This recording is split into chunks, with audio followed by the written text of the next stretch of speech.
I'm Louise Roke. Tune in weekly for a dose of your good tonic, where people share their personal stories. I believe voicing, not suppressing who you uniquely are, is part of our human journey. If you would like to know more or be a guest, visit our website, goodtonic.co.nz. I hope you subscribe to our podcast. Thanks for listening.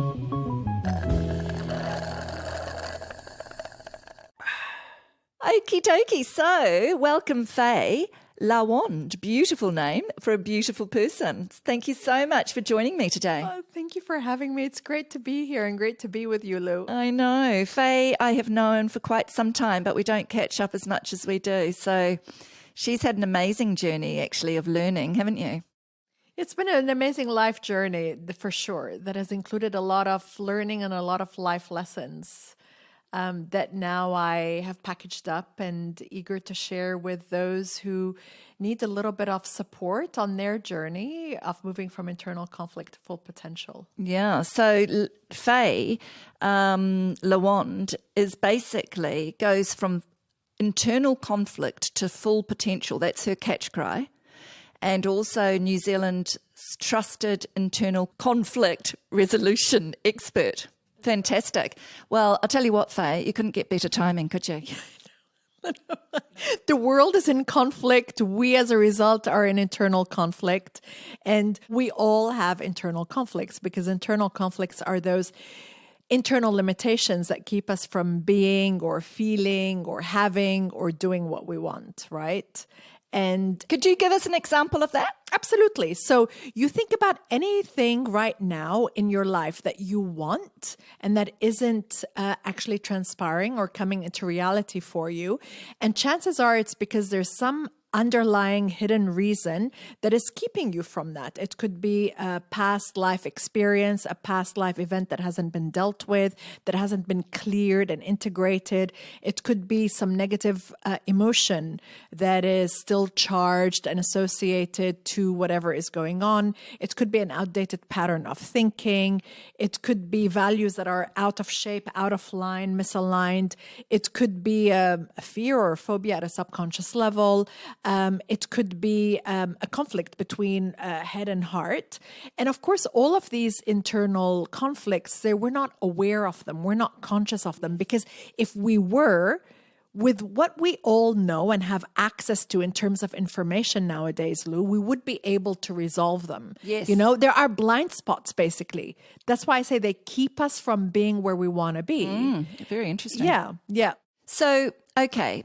Do you find that most people's, I mean, I'm generalizing here, but do you find that most of these conflicts have come from childhood? And if so, what age group have you noticed is a tipping point, I suppose, is a capture point for that? So we all, by virtue of having a human embodiment, we will encounter internal conflicts along our journey because internal conflicts are the pathway to growth and progress and development and us stepping into our full potential, right? Yeah. So that's a good point, first of all. We're not talking about you go through your life and you have no conflict because, hey, that doesn't happen. No. And like Faye said, we all need some conflict, you know. Yes. And of course it's a continuum, isn't it? Right.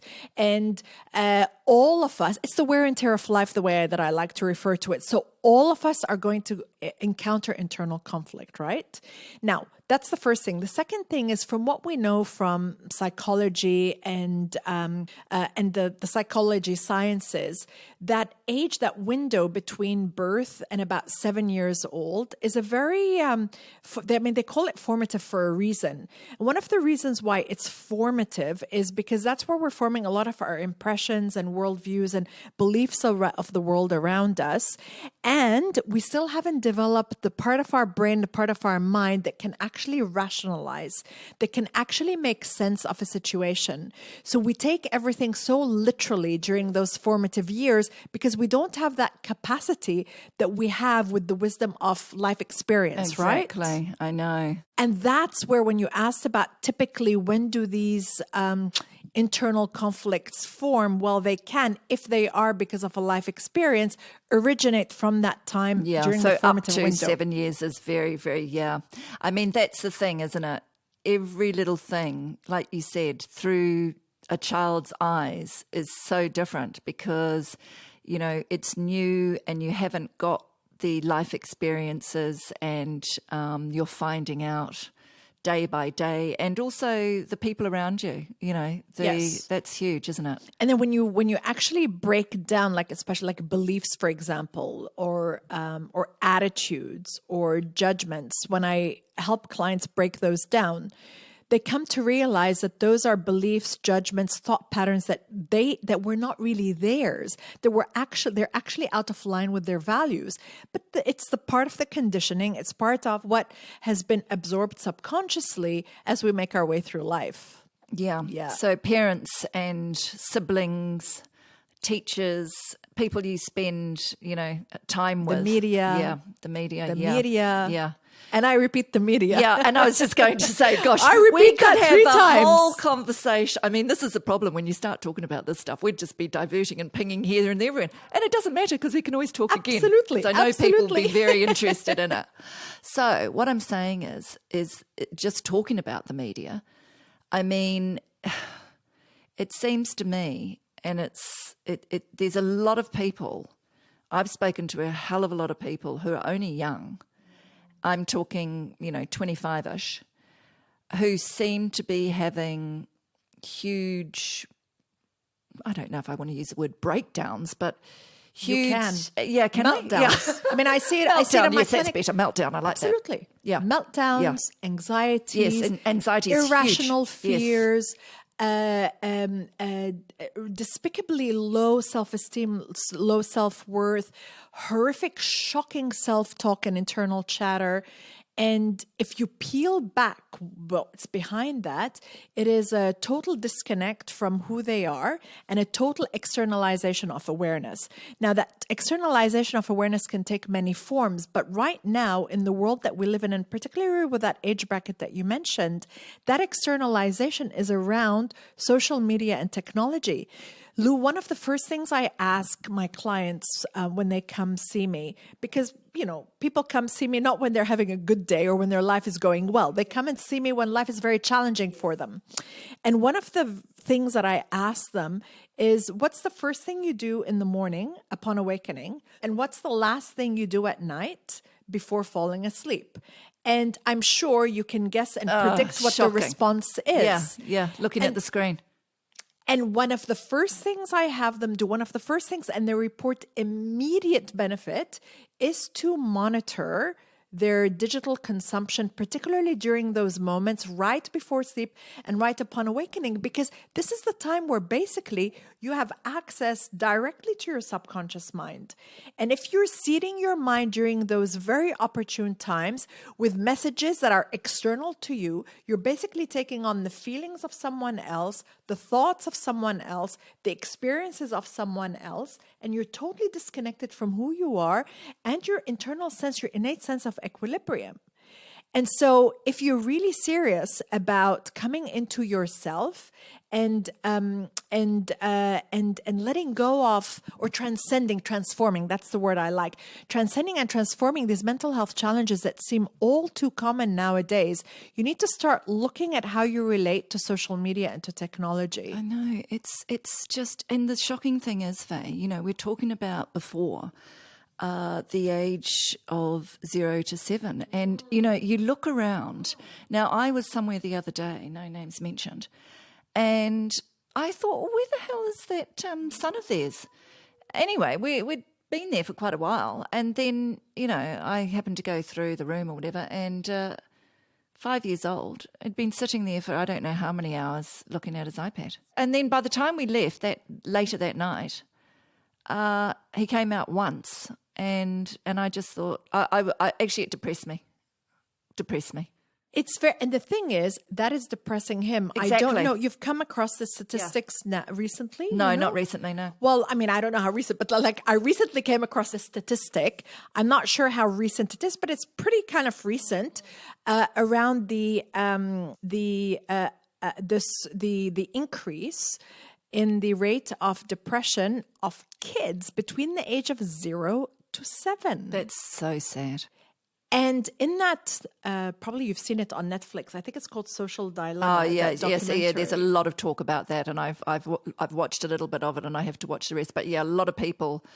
And there was another one a few months ago, and I can't remember that name either. But if you haven't seen that, you need to see it. You need to see these things. And really actually stop to reflect on the impact of what they're bringing to our awareness and to our consciousness, and how you're going to implement it in your own life, and how you're going to share it with people that you care about. One statistic that really stuck with me, and I think about it constantly from that movie, from that documentary, is that up until 2009, which is basically when the iPhone became really mainstream, the rates of depression and mental health, especially with teenagers and young kids, was pretty steady and stable.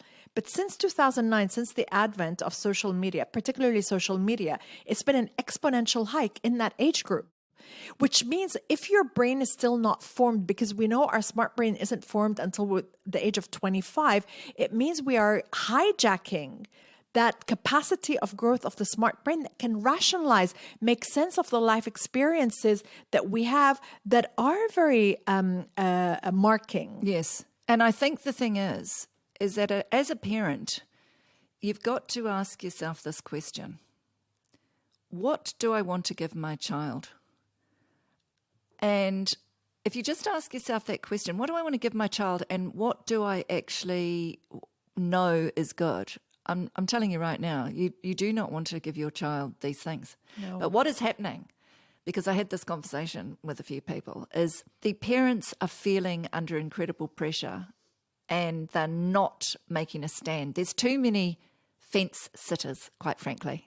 You know, people are just not saying, listen, I know that your friends at school do this and your friends at school do this and all the rest of it. But here at home, well, it's not even at school anymore. Like you said, what is it? Play school? Kindy? Yeah, I know. It's Creche. I mean, it's ridiculous. Get a grip, people. pretty soon it's going to be in the crib. That's what I mean. Well, it is. Yeah. Oh, It is in the crib. That's a sad thing. I caught a bus the other day, and this gorgeous kid, this gorgeous kid would have been all of 2. Now, she was wanting to interact with people.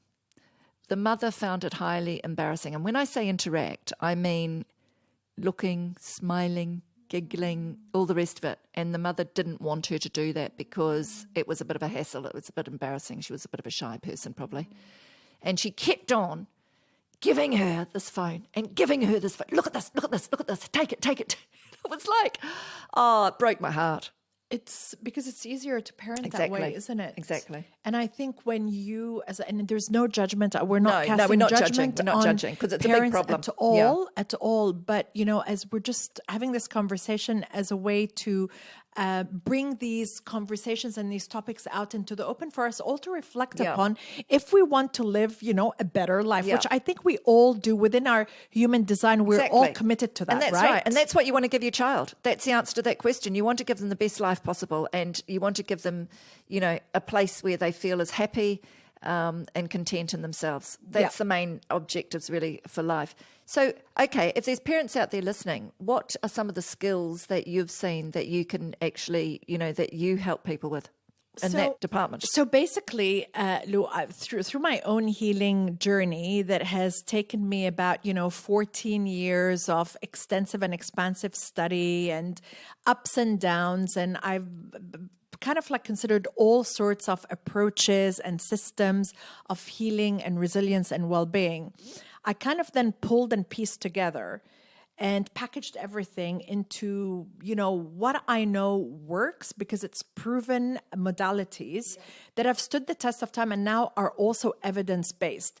And so you need to address, it needs to be a holistic solution. So you need to look at, what are you doing for your body? What are you doing for your mind? What are you doing for your emotions? What are you doing with your breath? What are you doing with your nervous system? What are you doing with your day-to-day lifestyle? And so, and also, what are you doing in terms of taking responsibility for making change in your life? Because that's the first thing that I do with all the clients that I mentor and I support is, making sure that they are assuming responsibility for the change, because the change is not a quick fix. The change isn't something external to you. The change isn't something that happens to you magically, miraculously, or by luck. The change is something that you need to take active steps in order to make happen. And so, for example, if you're feeling, overwhelmed, or you're feeling stressed, or you're feeling anxious, or you're feeling tired, the first step is actually to own it, to recognize it, and to commit yourself to do something that is going to take you from there into where you want to be, but without complaining, without blaming, without looking external to you. Because really, everybody hears me say this, and I stand by it. Stress is not the problem. Overwhelm is not the problem. Parenting is not the problem. The job is not the problem. The relationship is not the problem. The problem, those are all symptoms of something deep inside that is out of alignment that needs to be looked at. I hope that's answered your question. Yeah, absolutely. Because, the thing is that this is the other thing about children. You can teach your children how to be responsible, and that, I think, is a huge skill, to teach somebody how to, like you said, identify how they are feeling. Yes. And to learn the skills of, what choices to make, and because every choice we make has got a consequence and all the rest of it. An intended and an unintended consequence. In my background, my professional Yes, and that's what I was going to background- say. Talk to us about what, we're talking about, you've packaged them all together, and I know you've done extensive things. So tell the listeners what your background is. Yes, I will, but I also want to take just a more recent step back to my background in terms of my professional life.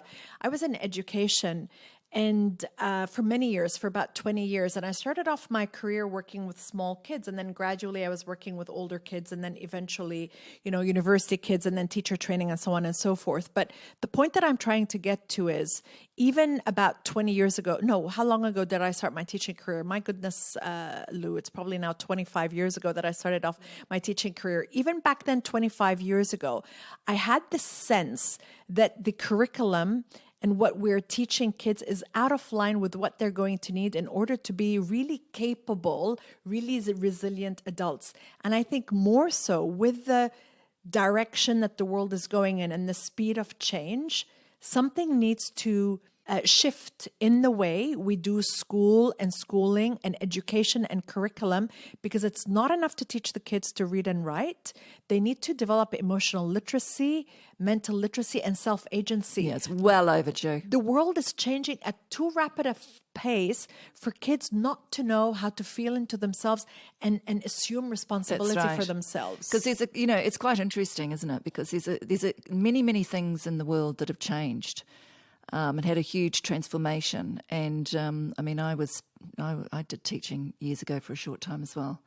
And I must say that teaching and the law is another one, are two things that they keep saying that it's got to change and it's got to go through a transformation. But really, it hasn't really changed for absolute, 100 odd years. No. And, and the thing is, this current system of education was supportive of where economies and societies were around the time of the Industrial Revolution. Those were the skills that were needed back then to evolve and to grow. But right now, with the state of the world and the state of the economies being so different, we need different skills. We need to also develop and strengthen different parts of the brain. So it's not just about left brain thinking, left brain learning, left brain skill sets. It has to be bilateral. Yes. It's got to be bilateral. Absolutely. Yeah.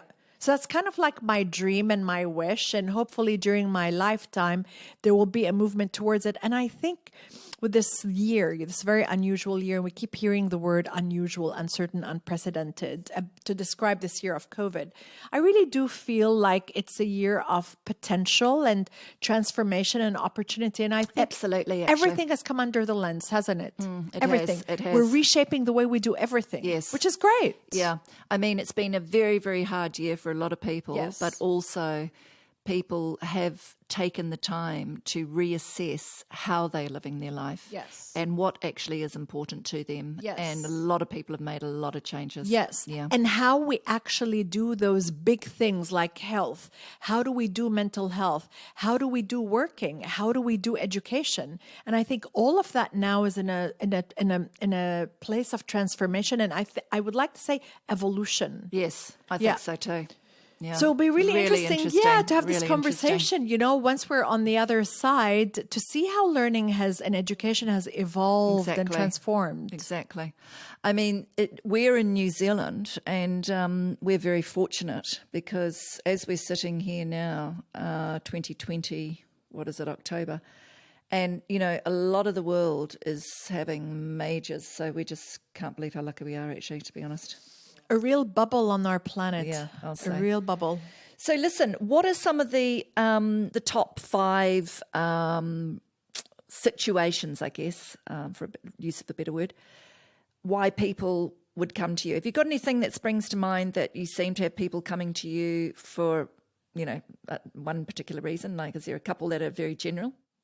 Stress, fatigue, depression, anxiety.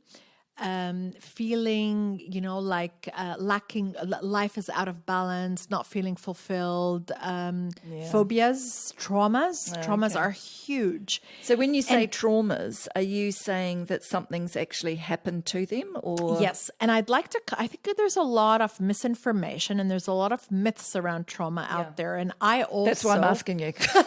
And I also fell into that. So so basically the way I like to explain what a trauma is an event or an incident, or it could be a number of experiences, a series of events in the past that was highly emotionally charged. One, that was either very overwhelming or very sudden. And the other most important thing is that your mind perceived you could not handle, that you did not have the internal resources or strengths to deal with.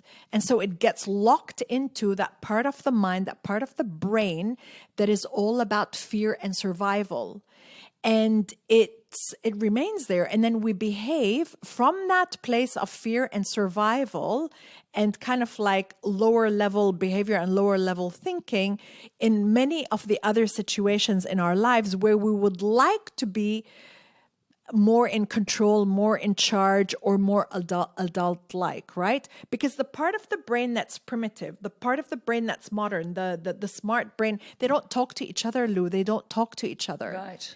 And when you have that conversation between one part of the brain, one part of the mind, and the other, there's kind of like harmony. There's like it's moderated, and so and trauma is a continuum, right? And of course, there are traumas that are very that put your life at risk, that involve kidnapping or rape or war and stuff like that, and that's definitely very traumatic. I don't deal with those type of traumas, right? But it's a type of traumas that I come across practically daily in my work in my clinic. Are things that happened, in those very formative years. Or things that happened like, after an emotional breakup or losing a parent and not dealing with it, or, being caught somewhere and not being able to get out. It's those types of life situations that I deal with a lot. That's what I thought. So would some of them be, for instance, like you said, if you've had a bad breakup, or maybe your parents had a bad breakup and you were in the between it or something like that. So that's the sort of trauma you're talking about. I thought so. Yeah. Very interesting. And all of us, Lou, have experienced trauma on that continuum, right? And I think in my own journey into this work and in this life, I always dismissed the early traumas in my life because I tried to override it with my rational thinking. So, as you know, I was born in the Middle East. I was right before the civil war in Lebanon. in 1975. And that war is a war that spanned, like over 15 years. It claimed hundreds of thousands of lives, and it displaced many others. We were in the statistic, my family and I, we were in the statistic that left the country, left the conflict early on. And so I kind of grew up with the narrative and the story that the war never really affected us. We're really lucky. We weren't affected by the war. It did, yeah. What I wasn't aware of is I took those internal conflicts with me, and those imprints on the nervous system were there. And as life was falling apart for me, as I was going through my teenage years and my early adult years, of course, I was casting the blame outside of myself. And it's only until I turned around 40 and I got a pretty, horrendous health scare that I was called to actually look and examine at what's going on.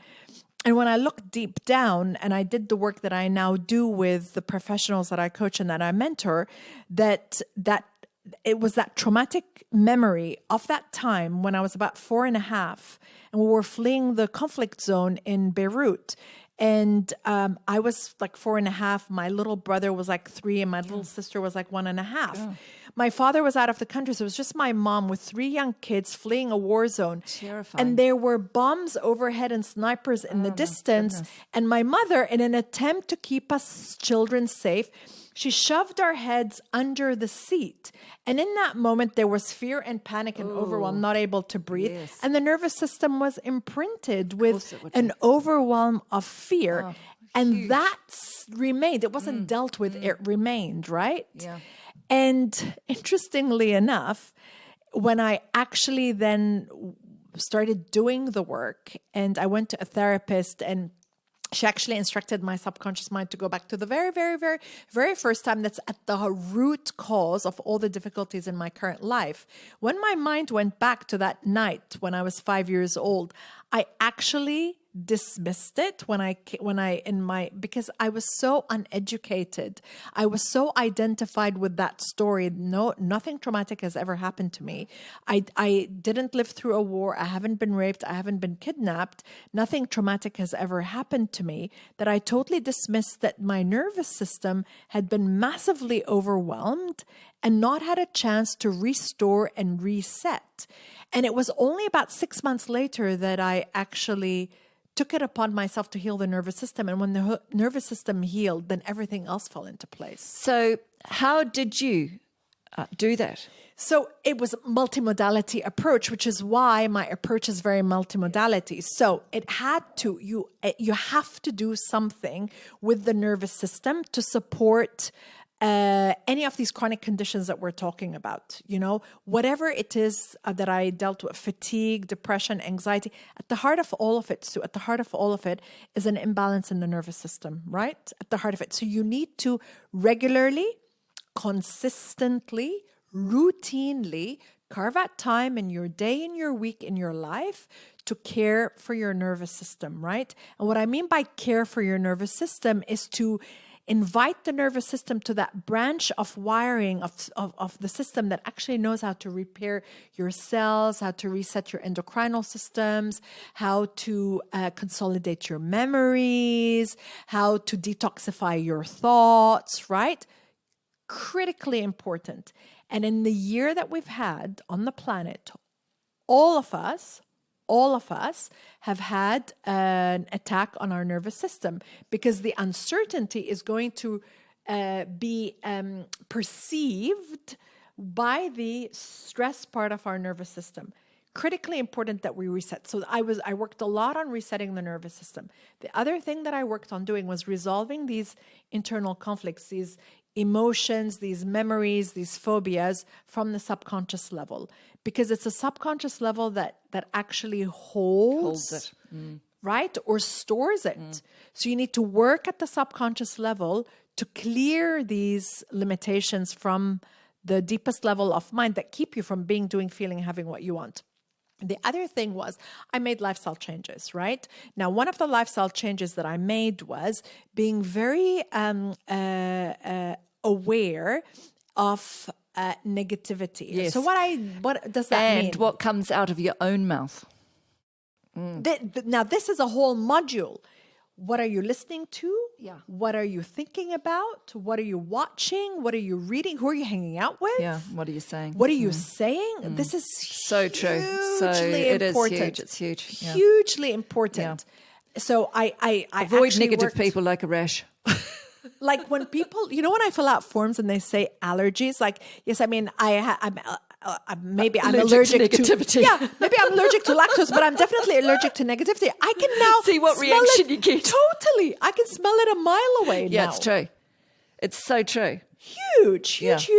But another thing, Lou, is also working with the body, Yeah. like... Well, what I was going to say to you is, you know how you were saying, just to give some people out there who are saying, okay, Faye, look, I've got this happening to my body. I've got this nervous overload. I've got this stress. I've got this, my whole system's stuffed, from my stress. What are a couple of practical exercises that you could say to them to do?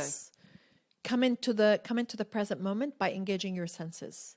Because we get ourselves into trouble by being in that habitual monkey mind, right? That is biased towards the negativity.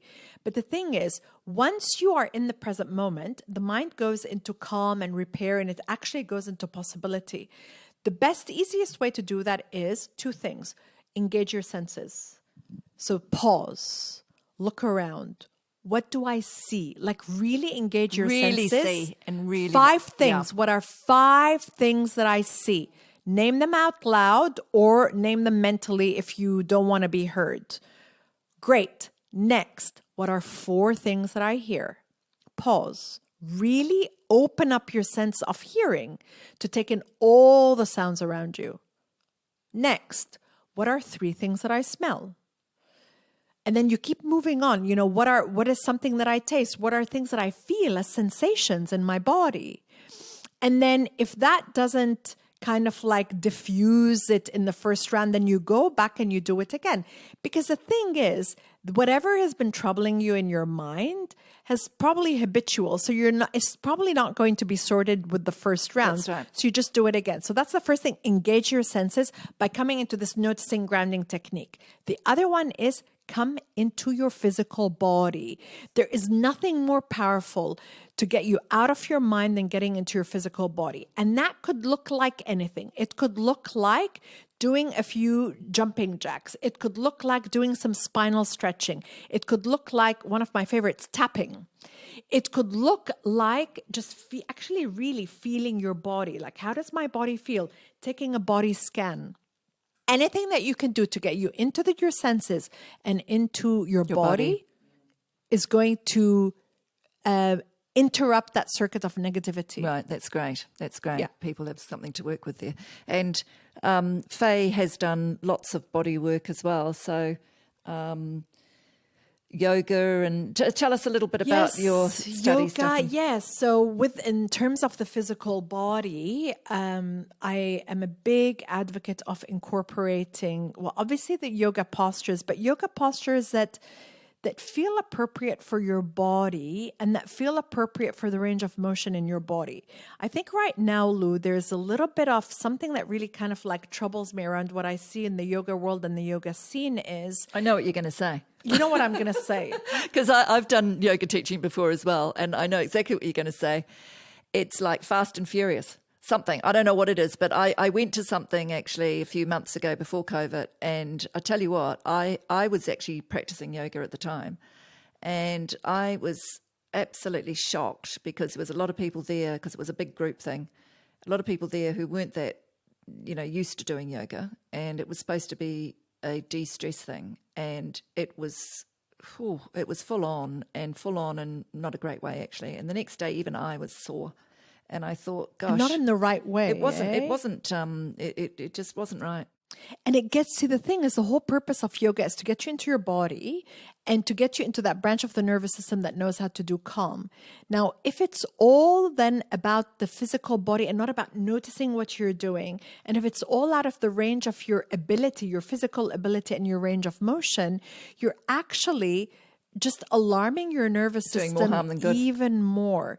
So, choose a style of yoga. Find the right teacher. Yeah. Yes. But with the yoga, it's also going into the deeper yogic practices, like working with the fascia, the connective tissue in the body, working with the myofascia, because in the fascia and the myofascia of the body, those are the deeper physical structures of the physical body. This is where, it kind of like holds onto emotional tensions and energetic tensions. So it's so important to keep needing those emotional energetic tensions out of the physical body by practices like myofascia, like with the rolling, like practices like yin yoga, like going to body work practices. I'm a big advocate of body work, regular body work. Now, what do they call body work? So body work, gosh, it's a huge range. So it's things like originally, it's things like rolfing. It's things like, obviously like massage. It's things like Bowen. It's things like So they wrap craniosacral. that all up together. I see what you're saying. Yes. You're working with body therapies. Yes. Body therapies, right? Yeah. Breath work. It's so That's important huge. to work with your breath. I think a lot of people who haven't experienced that breath work and they keep hearing about it should find, it'd be good if you actually did go and find someone who does that breath work, because that's so good for your nervous system. And it's essential. Yeah. It is the interface between your body and your mind, your subtler internal reality. But again, with the breath work, Lou, it's the same thing that I see in yoga classes. And, it's holding the breath. You should not be holding your breath. Unless you're a really advanced yogi and you're working with someone who actually is monitoring how your internal systems are adjusting to breath retention, you should not be holding your breath. It should be something that is very enjoyable, because your breath is your life. That is your companion until, you transcend to another realm. So it needs to be something really enjoyable. Yeah, that's right. You should be doing something, like you said, nurturing your whole self. We've got to nurture ourselves now. Yes. Because no one else is going to. And I must say that when I was going through a huge amount of stress, my saviour was an excellent masseuse. Because the stress had got right into my cells, and that was the only way. Yes. Well, not the only way. That was one of the many ways. I was always walking and doing breath work and stretching and this, that, and the other thing, because you've got to address it. You can't just leave it. It's just going to manifest even more. Absolutely. And so like with chronic pain, like right now we know the evidence is conclusive about chronic pain, that chronic pain is actually a symptom of unresolved, deeper emotional tensions that have not been looked at. Yeah, that's really interesting. And, if you think about it, pain is about what is hurting, what is not right. Yeah. So usually my was like, what else is not right in your life? What else is hurting that you haven't looked at? Well, that's fantastic, Faye. Gosh, yes. we honestly, we could sit here and we'll have to get you back again, because total pleasure. Absolutely anytime, wonderful. Lou. Anytime. So Faye Lawand, and what is your website, Faye? So people can it's have my name, Faye Lawand. So it's just think of the wand, Lawand, LAWAND.com. And you can also find me on all the regular socials, Instagram, Facebook, YouTube, great. and LinkedIn at that name, Faye Lawand. Fantastic. Yeah. Oh, that's brilliant. Thank you so much. Such a I'm sure pleasure. everyone's got a lot Such out a of that. pleasure. We'll talk Thank again you soon. for having me. Thank you. Thanks. Bye. I'm Louise Roke. Tune in weekly for a dose of your good tonic, where people share their personal stories. I believe voicing, not suppressing who you uniquely are, is part of our human journey. If you would like to know more or be a guest, visit our website, goodtonic.co.nz. I hope you subscribe to our podcast. Thanks for listening.